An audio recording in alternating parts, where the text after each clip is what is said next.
Y'all ever feel a strange presence deep in the woods? Or picture a shaggy figure moving silent through a far-off, snow-covered world? For centuries, we've traded tales of human-like creatures lurking just beyond the map. Standing tallest in those legends, Bigfoot and the Yeti.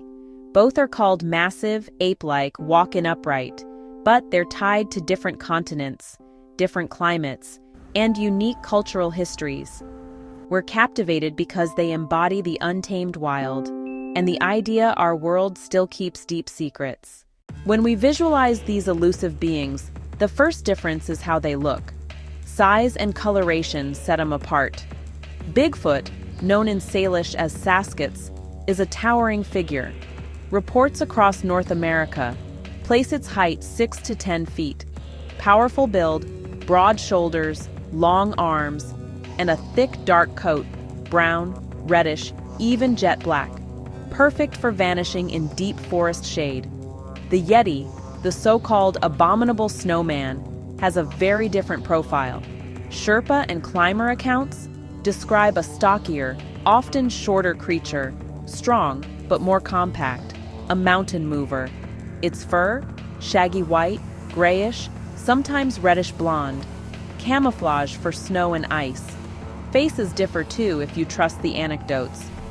Bigfoot, more primate-like, strong brow, flatter nose, like a rugged, hair-covered human ancestor.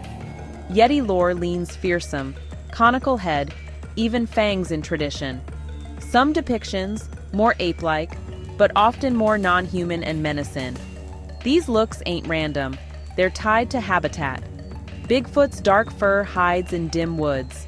Its size suits brush-bustin' and long forest ranges. Yeti's light coat vanishes in whiteouts, and its compact build beats cold, wind, and ice. It's a creature shaped by snow, ice, and rock. The biggest difference? Geography. Two separate, isolated regions. Bigfoot's a North American legend. Sightings, footprints, and stories cluster in U.S. forests and Canada. Epicenter, the Pacific Northwest, Washington, Oregon, Northern California, British Columbia. Vast rainforests, towering trees, abundant water, a refuge for a shy giant. The Yeti belongs to Asia, the Himalayas, Nepal, Bhutan, Tibet. A world away from lush woods, into extreme cold, thin air, year-round snow, treacherous ice, hidden valleys and exposed ridges, among Earth's least explored. Here, legends woven into the mountains. Ecosystems shape every aspect of each creature. Bigfoot's world is rich: berries, roots, fish, small game, plentiful water, deep cover. Yeti's world is scarcity and survival. Life above 15,000 feet means shelter in rocks and snow caves, or perish. That separation is why they're distinct legends, each a product of its own corner of the world. Reported behaviors split just as wide. Bigfoot, shy, elusive, generally non-aggressive, usually slips away when spotted, more spooked than we are, often nocturnal or crepuscular. Reports of mournful howls, and tree knocking to communicate. Yeti behavior in folklore runs hotter and colder, sometimes a reclusive guardian, other times aggressive and dangerous. Legends of raiding villages and attacking yaks. Climbers tell of being stalked, a malevolent presence aloft. Bigfoot's near water, rivers, creeks, lakes, wading swamps, crossing streams with ease, said to build simple shelters and nests.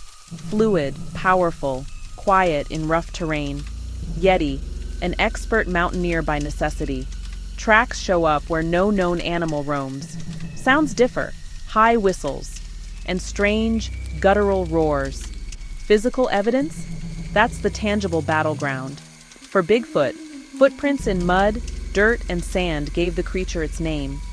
15 to 24 inches, human-like shape. Some casts show a flexible mid-tarsal break, fuel for decades of debate. Yeti evidence is mostly snow tracks, prone to solar ablation that enlarges and warps edges. skeptics point to melted fox or bear prints. Believers cite stride and pattern unlike four-legged animals. Bigfoot has iconic shaky films and photos, heavily debated, still central to believers. Hair and audio recordings abound, but DNA so far points to known animals.